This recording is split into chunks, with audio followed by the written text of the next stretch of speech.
Yeah. Hello, everyone. Yes. All right. I'm going to start with that picture, and the funny thing about that is, it's a picture taken 10 years back. And this morning I was trying to tell my kids what I'm going to do today, and I showed them my presentation, and they're like, "Dad, you've become so old the past 10 years." And I was like, "Ooh, yeah, maybe you guys are right, but managing a startup and raising two kids, yeah, 10 years, I still have a couple of hair left, and they're not all gray, so I think I'm doing pretty well."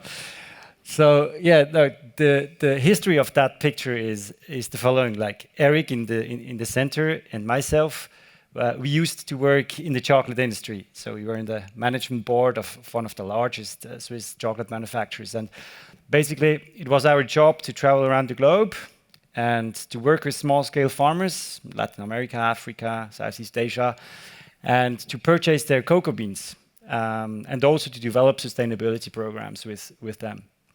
And we actually fell in love with a couple of communities in the Peruvian Amazon. And you see the second from the left, that's Crisho, and then you see Pupo and Jonathan, and these were farmers we were working with for 10 years. And after 10 years, we really became family with them, and they took us apart and said, "Hey, Chris, Eric, it's been 10 years we've been selling you our beans. We are organic certified, we are Max Havelaar or Fairtrade certified. But honestly, guys, have a look at our houses. We still can't pay the university fees of our kids. Can we not do something else?" And that was a real slap in my face and Eric's face as well. And we basically decided to quit our jobs and to stop doing projects for the farmers and to start the project with the farmers. Just that you understand how inclusive the chocolate industry is, it's a bit of a provocative picture showing that the chocolate industry is basically a very good example for a neo-colonialist industry, where basically we have on the one side 6 million small-scale farmers that produce cocoa beans, small scale, most of them live in poverty. And on the other side, we have a handful of very big Western companies managing the industry and defining the price. And you have a massive bargaining power imbalance between those two. And the result of that is this. You basically, today, the cocoa price, the price a cocoa farmer receives for its cocoa, is basically half of what it used to be 70 years ago, resulting in mass poverty among the 6 million small-scale farmers. So when Crisho and Pupo and Jonathan told us that, we basically decided to quit our jobs and to found a new project, which is called Choba Choba, farmer-owned, that's the claim. And we have started that with 40 farming families in the Peruvian Amazon that today own 28% of our capital. They sit in our board. We all together manage 120 hectares of land in the Peruvian Amazon and then the entire chocolate production. And we sell the final product to chocolate lovers, to confiseurs, to the gastronomy. So we sell together the final products. That's basically our inclusive business model. And just to illustrate that a bit, that's Osvaldo and Linley, two of our lead farmers. So we have every year farmers coming to Switzerland, meeting the confiseur, our clients, discovering what their new role is, because they're not farmers anymore.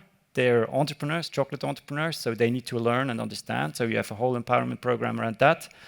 And at the same time, it goes vice versa. So we take confiseurs, gastronomes, chefs, retail clients of us to Peru, to the Amazon.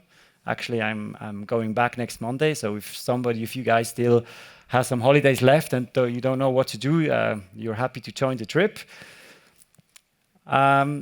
And these are our farms. We manage 120 hectares, as I said. And there we have around 10 employees working on organic farming, capacity building of the farmers, dynamic agroforestry. Every farmer has its own digitalized business plan. And of course, capacity building on the inclusive business model. This is just to illustrate a little bit that we are not only proud of what we do on a human scale, but also on a quality scale. We have developed, or we're working with some really good cocoa varieties. We've invested a lot in quality, in processing, invested in fermentation and drying facilities. It's like wine. You need to manage those processes super well to get a great result, great organoleptic result. That's a drying facility we've set up in the middle of the jungle. And then our brown gold is basically exported to Switzerland, where we manufacture our final chocolates. On the product level, very important to us. Next time you go in Coop or Migros, you buy your chocolate, have a look at the ingredient list. And if you find palm oil or soy lecithin or vanille, you know that probably they don't work with really great cocoa beans. So we are really purist on that. Yeah, these are some of our products on the B2C level. And I think we were extremely proud when 3 years back in the meantime, when we won in London in this international awards of the best chocolates on the planet. We won a couple of gold medals, and I think it was for us not only the confirmation that we're on a human scale on a good track, but also that we play in the Champions League of dark chocolate on a global scale. Yeah, that's where you can find our products. In Lausanne, you can mainly find us at Fubi. There are a couple of other still Coop stores you find us until September, and a couple of smaller stores. You also find us in some restaurants or coffee shops you might even not notice. And if you have a company, we also do corporate gifts. So if you're interested for your next Christmas gift of something really meaningful that is delicious, we are happy to help. And more, you can find us in confiseries and bakeries in the gastronomy sector.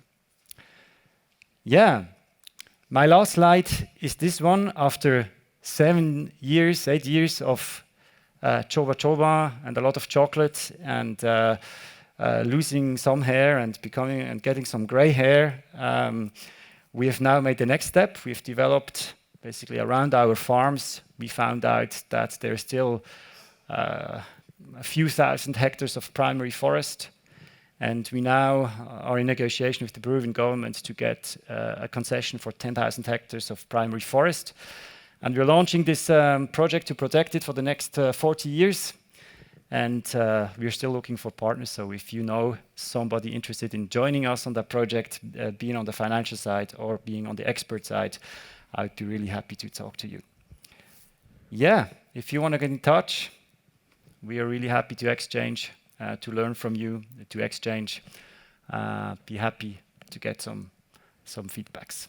Thanks a lot. Thank you so much.